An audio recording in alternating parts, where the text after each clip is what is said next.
Are you ready to discover the secret to true happiness? In this video, we dive deep into Buddhist wisdom to uncover the 7 things you need to stop doing for a happier, more fulfilling life.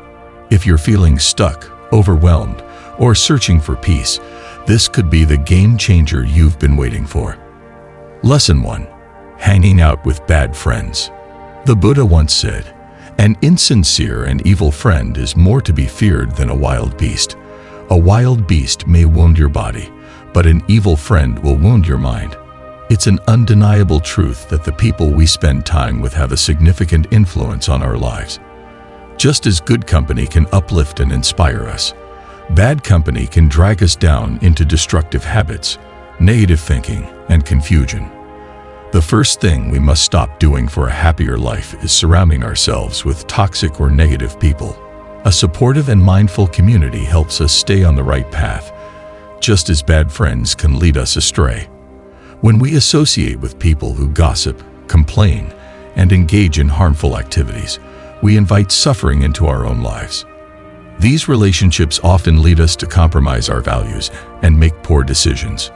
Ask yourself, are the people around you helping you grow spiritually and emotionally? Do they inspire you to become the best version of yourself? If the answer is no, it may be time to step away from those relationships and seek out more positive influences. This doesn't mean we should harbor ill will toward those individuals. In fact, Buddhism teaches us to practice compassion for everyone, including those who may be harmful. But we must also recognize that maintaining unhealthy relationships can drain our energy and obscure our clarity. To protect our own well-being and continue on the path toward happiness, we must prioritize relationships that nurture our spirit. As the Buddha taught, a friend who is selfless, calm, and wise is worth more than 100 friends who lead us astray. When you surround yourself with people who embody kindness, mindfulness, and generosity, their energy will uplift you, and your happiness will grow in their presence. Lesson 2. Partying instead of working hard. The second thing we need to stop doing is prioritizing excessive partying over hard work and discipline. The Buddha taught about the middle way, a path of moderation that avoids extremes. Constantly seeking pleasure, whether through partying or indulgent behavior, is an extreme that pulls us away from our higher purpose. While it's important to enjoy life, it's even more essential to balance enjoyment with responsibility and growth. There's a deeper satisfaction that comes from hard work, from building something meaningful, and from dedicating ourselves to our personal goals and spiritual practice. When we focus too much on entertainment and distraction, we often lose sight of this deeper fulfillment. True happiness isn't found in the temporary highs of a party, but in the lasting peace that comes from living with purpose and intention. When we work hard, we cultivate qualities like patience, perseverance, and self-discipline, qualities that lead to long-term success and inner peace. These are the virtues that build a strong foundation for happiness. Partying, on the other hand, can become an escape from our responsibilities or a way to avoid confronting our deeper issues. It provides temporary pleasure, but it often leaves us feeling empty afterward. As we let go of the need for constant external stimulation, we open ourselves up to a deeper, more enduring sense of joy. We learn to find happiness in the process of growth, in the satisfaction of a job well done, and in the peace that comes from mindful living. Lesson 3. Making excuses for everything. One of the most powerful teachings of Buddhism is that we are responsible for our own happiness. The Buddha said, "No one saves us but ourselves. No one can, and no one may. We ourselves must walk the path." This brings us to the third behavior we need to stop: making excuses. Excuses are the stories we tell ourselves to justify why we haven't achieved what we want. They are the barriers we create that prevent us from taking action. In Buddhism, making excuses stems from ignorance and fear. We may not fully understand our own potential, or we may be afraid to confront the challenges ahead. But excuses only serve to delay our progress and keep us stuck in suffering. When we take full responsibility for our actions, we reclaim our power. Buddhism teaches us that the cause of suffering lies within our own mind, and so too does the solution. Every time we make an excuse, we give away our power to external circumstances.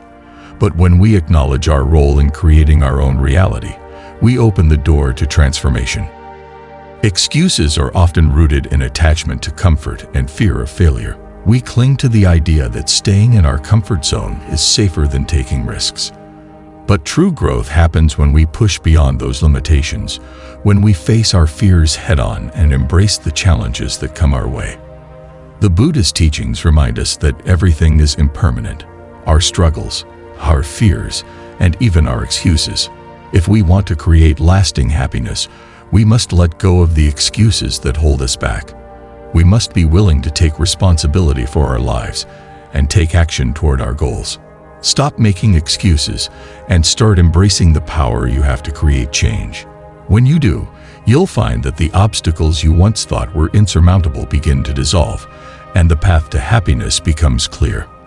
Lesson 4. Always blaming others.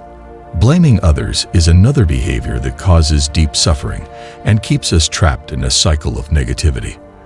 According to Buddhist teachings, everything we experience in life is the result of karma, the actions we have taken in the past.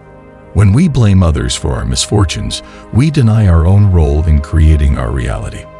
The fourth thing we need to stop doing is placing blame on others. The Buddha said, holding on to anger is like grasping a hot coal with the intent of throwing it at someone else. You are the one who gets burned. Blaming others is a form of anger and attachment. It keeps us focused on external circumstances rather than looking within for the root cause of our suffering. When we blame others, we disempower ourselves. We shift the responsibility for our happiness onto someone else, making it impossible to find peace. But in Buddhism, the path to enlightenment lies in taking full responsibility for our thoughts, actions, and experiences. Instead of blaming others, we must practice compassion and understanding. Buddhism teaches that everyone is on their own spiritual journey, and their actions are often driven by their own ignorance and suffering. By recognizing this, we can let go of the need to blame and instead focus on our own path. When we stop blaming others, we free ourselves from resentment and anger. We begin to see that our happiness is not dependent on the actions of others, but on our own mindset. By taking responsibility for our own life, we empower ourselves to make positive changes and create a more peaceful existence. Lesson 5. Thinking everyone owes you something. In Buddhism, attachment is one of the primary causes of suffering. One form of attachment that is particularly harmful is the belief that the world or other people owe us something. This sense of entitlement creates expectations that, when unmet, lead to disappointment, frustration, and unhappiness. The fifth thing we need to stop doing is thinking that everyone owes us something. The Buddha taught that all suffering arises from desire and attachment. When we feel entitled, we are attached to the idea that others should fulfill our needs or desires. This mindset creates a constant state of dissatisfaction because, inevitably, the world doesn't always meet our expectations.